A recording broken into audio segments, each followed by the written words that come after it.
ओम अज्ञानतिमिरन्धस्य ज्ञानाञ्जनशलाकया चक्षुरुन्मिलितं येन तस्मै श्रीगुरवे नमः। नमो ओं विष्णुपादाय कृष्णपृष्ठाय भूतले श्रीमते भक्तिवेदान्तस्वामिन् इति नामिने।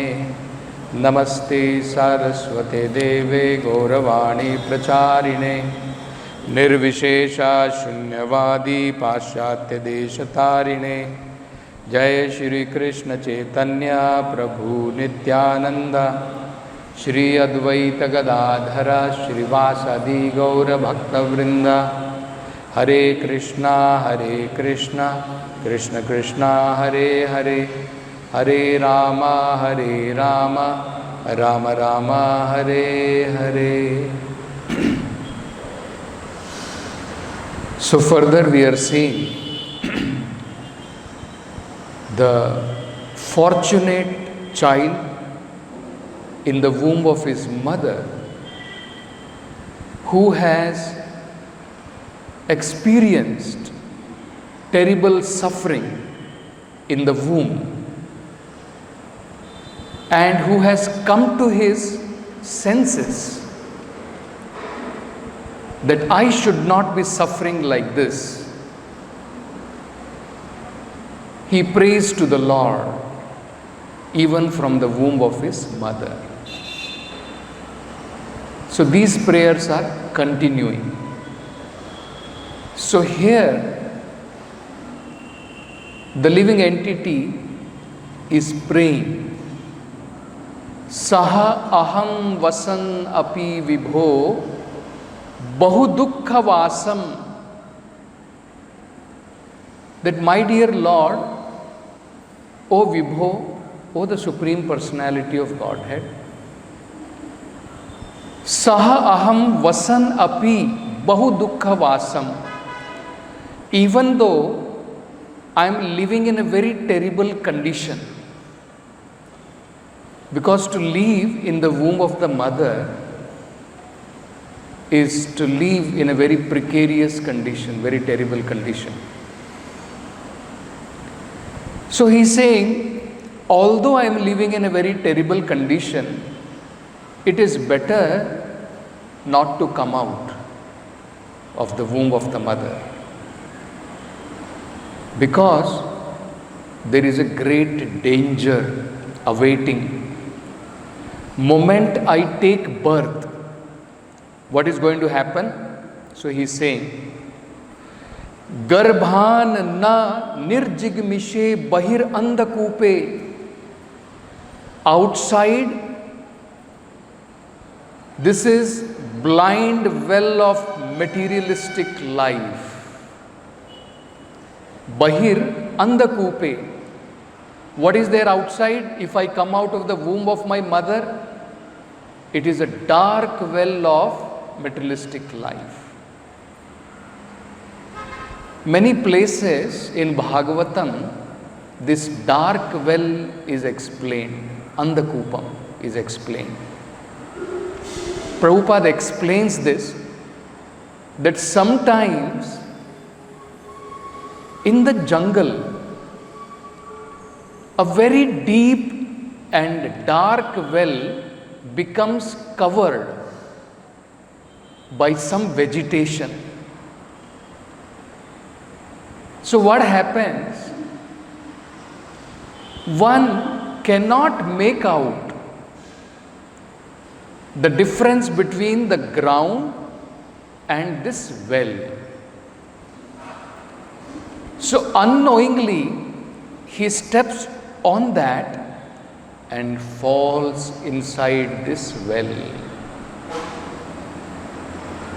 So he is thinking it is safe to place my feet there, but in reality it is not safe.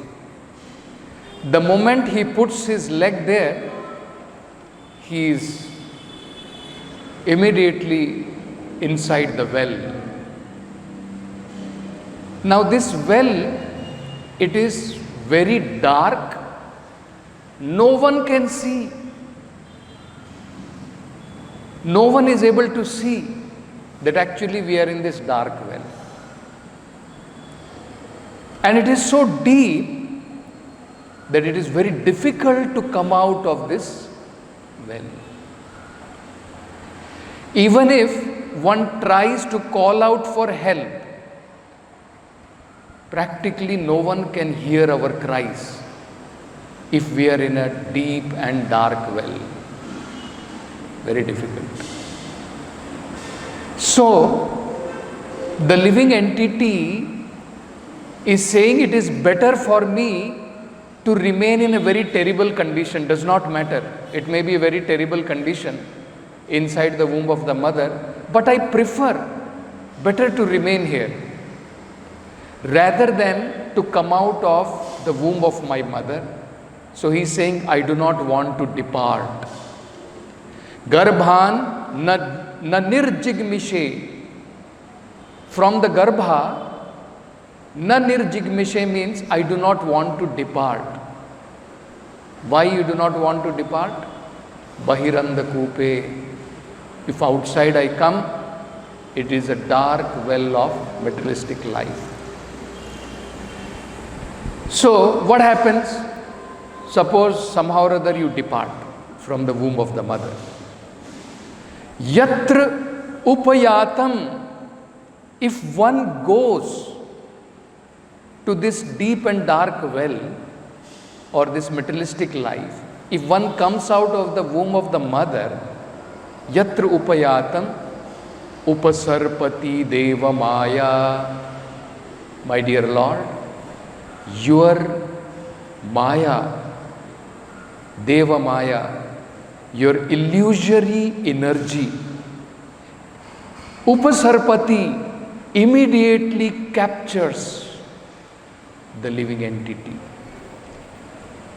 Now you can see the distinction, difference. When the living entity is inside the womb, he is aware of his precarious condition. Being aware of that precarious condition, he is praying to the Lord. Even though he is undergoing terrible suffering. But the moment he comes out of the womb of the mother, the illusory energy of the Supreme Lord immediately captures the living entity.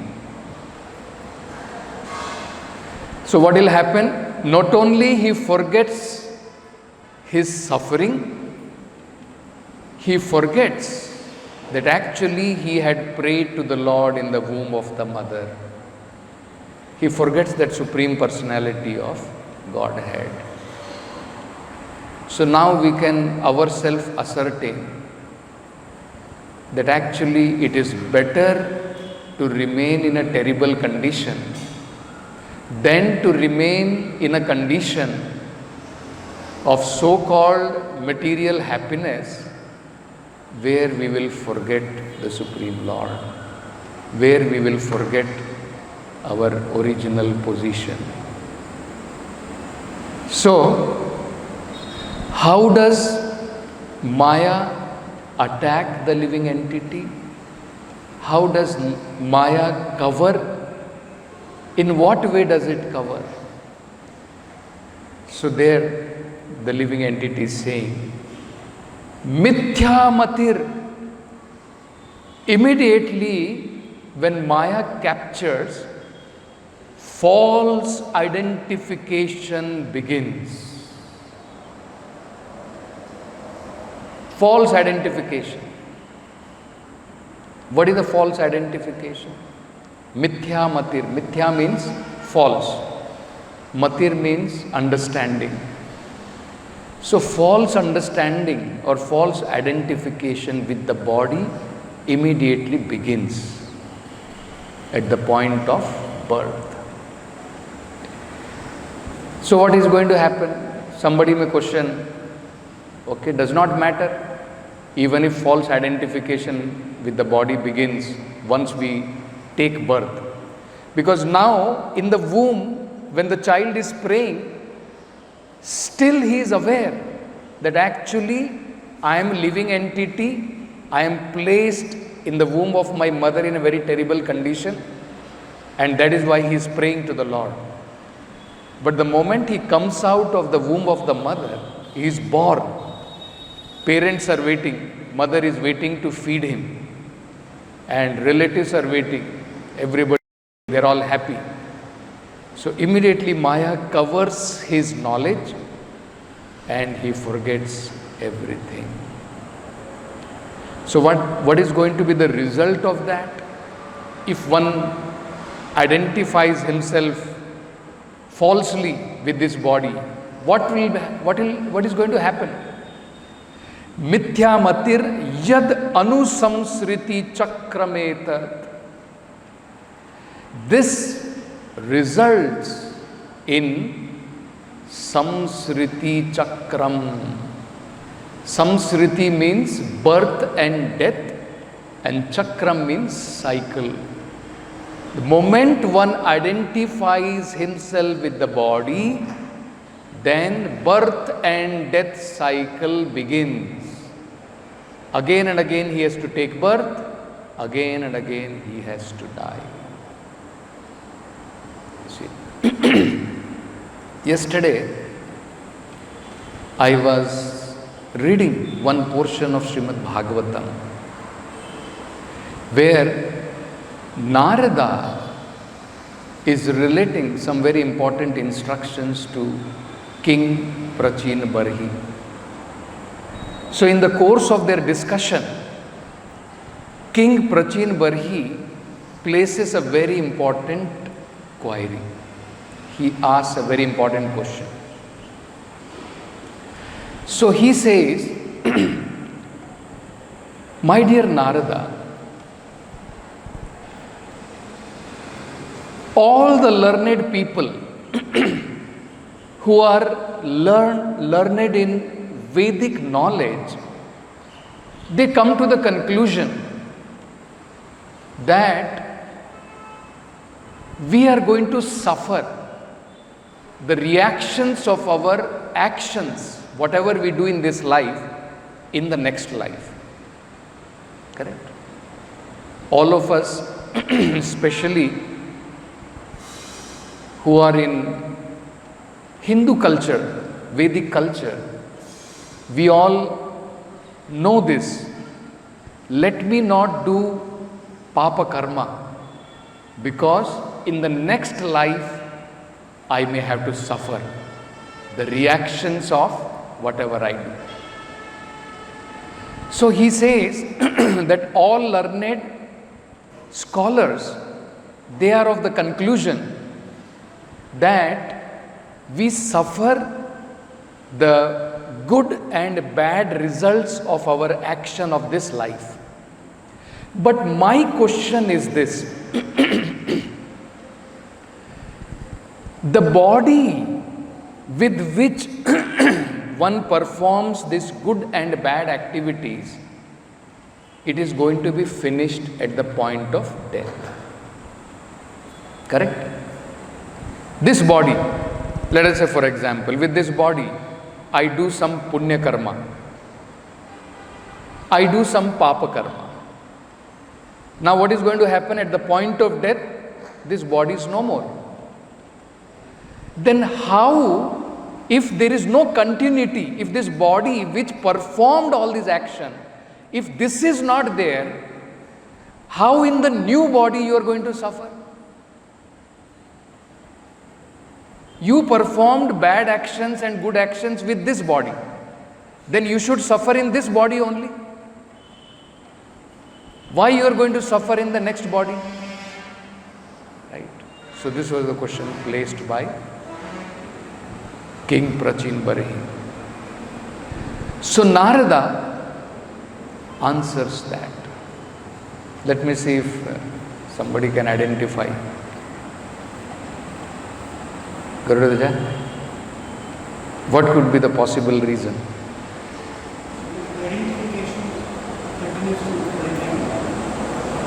Identification continues to remain. Good.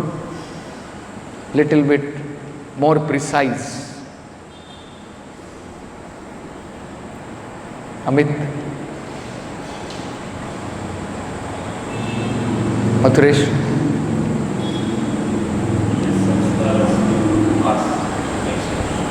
Okay. It's also a little near. Good.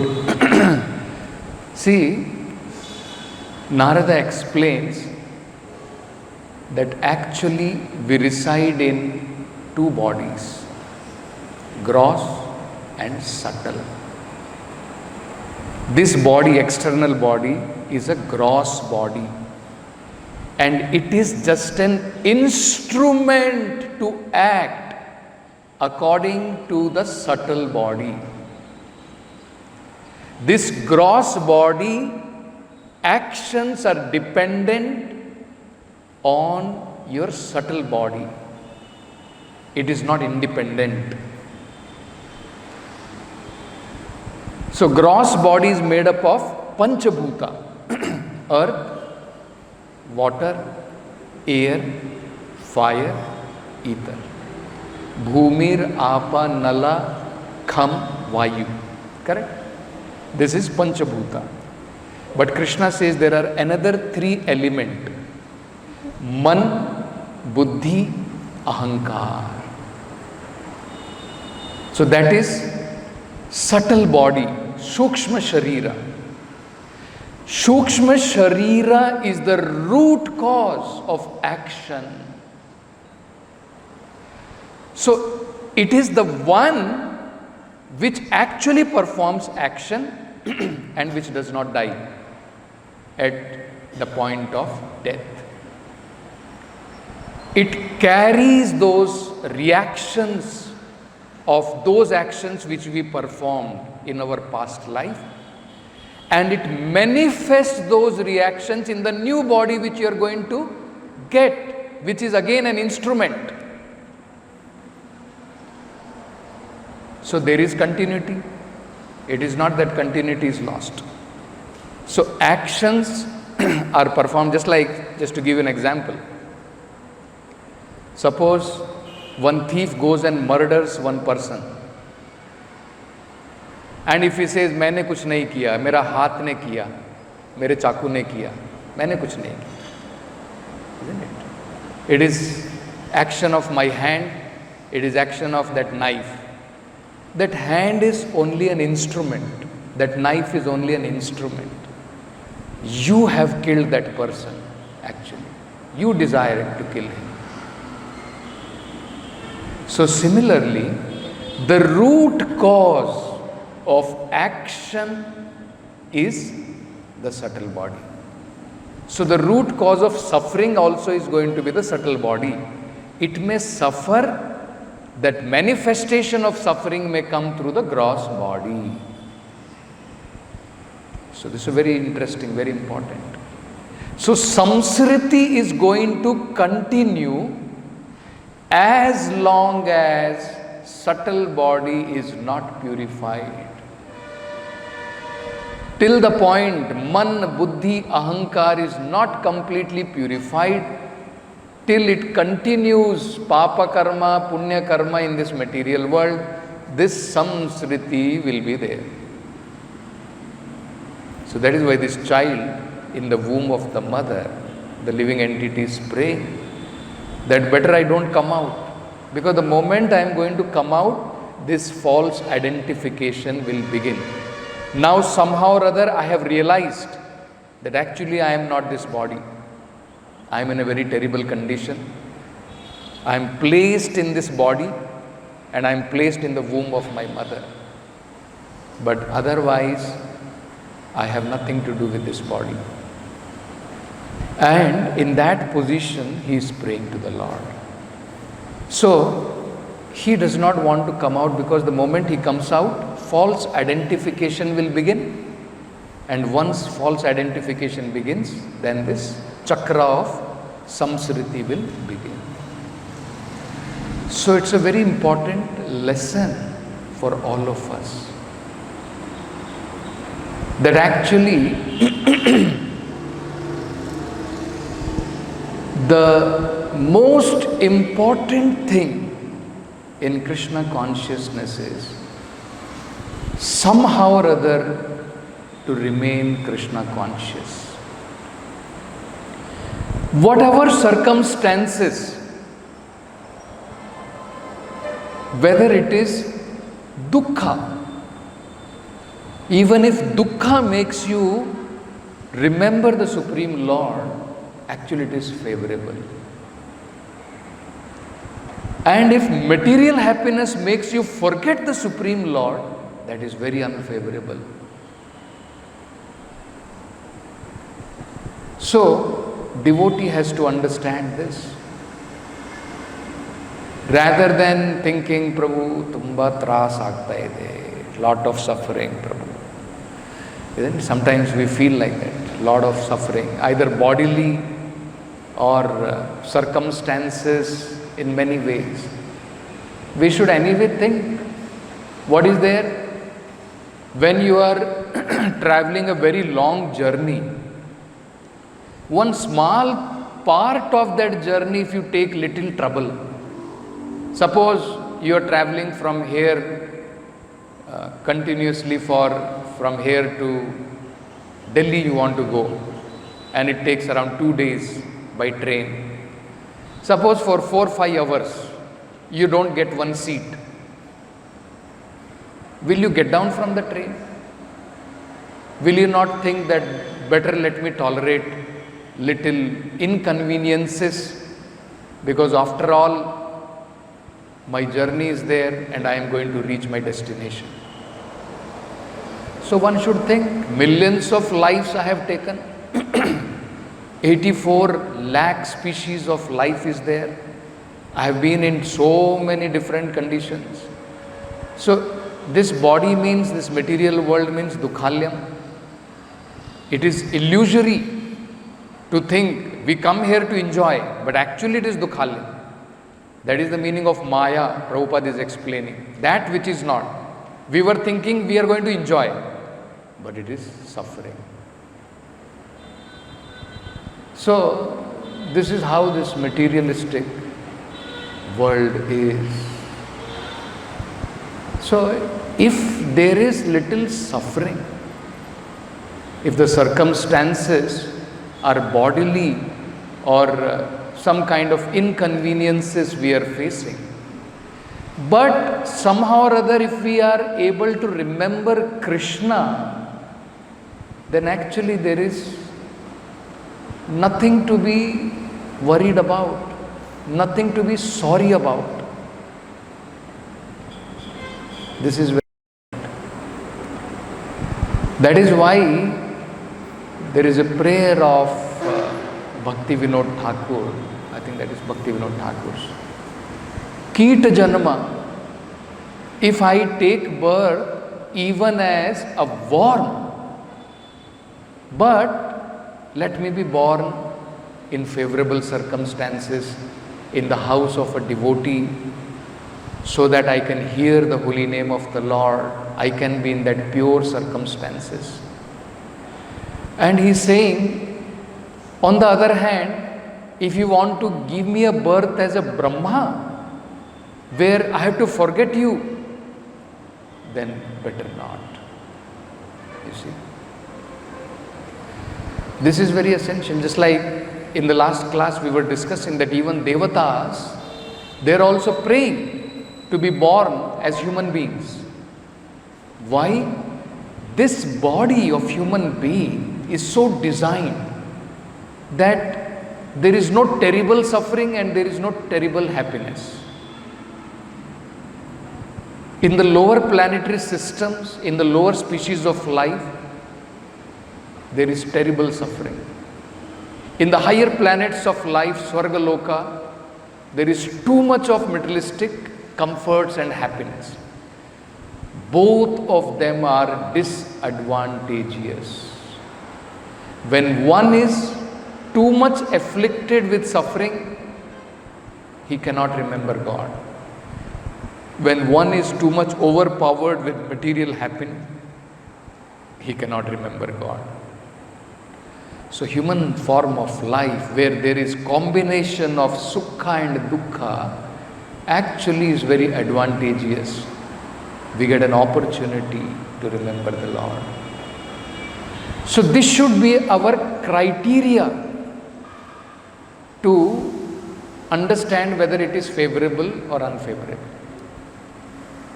If with good health, I am having very good health, but I am freaking out, I am not serious about Krishna consciousness, then it is very disadvantageous. Parikshit Maharaj is telling, my dear Lord, it is good. Somehow or other you have come in the form of a curse. Now I have come to my senses. I have only 7 days. Otherwise, if this curse was not there, I would have lightly taken my life and I was, an attached householder. So now I have come to my senses. How long you are going to enjoy? You have only 7 days. So he is thanking the Lord. My dear Lord, thank you very much. You are very affectionate to me. Seeing me so much attached, you have come in the form of a curse of this Brahmana. Isn't it? So, this is how we have to judge. It is not by our understanding. So, another important point to understand is that actually Maya is very, very, very strong. Here it is said, the child is saying, you can imagine what was his condition inside the womb. Prabhupada is saying, he was conscious of the Lord. See, I'll read that. Prabhupada is saying here, as long as the child is within the womb of his mother, he is in a very precarious condition of life, but benefit is that he revives pure consciousness of his relationship with the Supreme Lord and prays for deliverance. That is the advantage. So this should be our understanding. Which circumstance, any circumstance, which somehow or other makes you to remember the Supreme Lord is favorable. Any circumstances which externally may be very nice, very good, everything is going well, but you forget the Supreme Lord, it is very unfavorable. And Maya is so strong, that this favorable circumstances, if you leave, you will be captured and finished. So imagine, even if there are little inconveniences among the devotees, isn't it better to stay in favorable circumstances? Somehow or other, even if I don't desire, I have to get up, devotees will ask me, come for program, attend Mangalarati, isn't it? Somehow or other I will be pushed to remember the Supreme Lord. Otherwise, I am getting prasadam, association of devotees, and Prabhupada's transcendental program. This is not something, this is very, very rare, we should understand. Human form of life is very rare, and then over and above that, somebody to be directed to Krishna consciousness is very, very, very rare. So we should understand, somehow or other, I am in a position where I can remember the Lord. Let me not commit suicide, spiritual suicide, by leaving the association of devotees just because of some inconveniences which I may get in the materialistic life outside and I may not get in the devotees community. You see. So we have to weigh which way, and if we leave the association of devotees, you can see here Maya is very, very strong. Mama Maya Durattaya, Krishna says in Bhagavad Gita. Mama Maya Durattaya. Only way is somehow or other to surrender to the Supreme Lord. Mameva prapadyante Maya metam tarantite. So we'll stop with this. Grantaraj Srimad Bhagavatam ki jai. Jagat Guru Srila Prabhupada ki jai.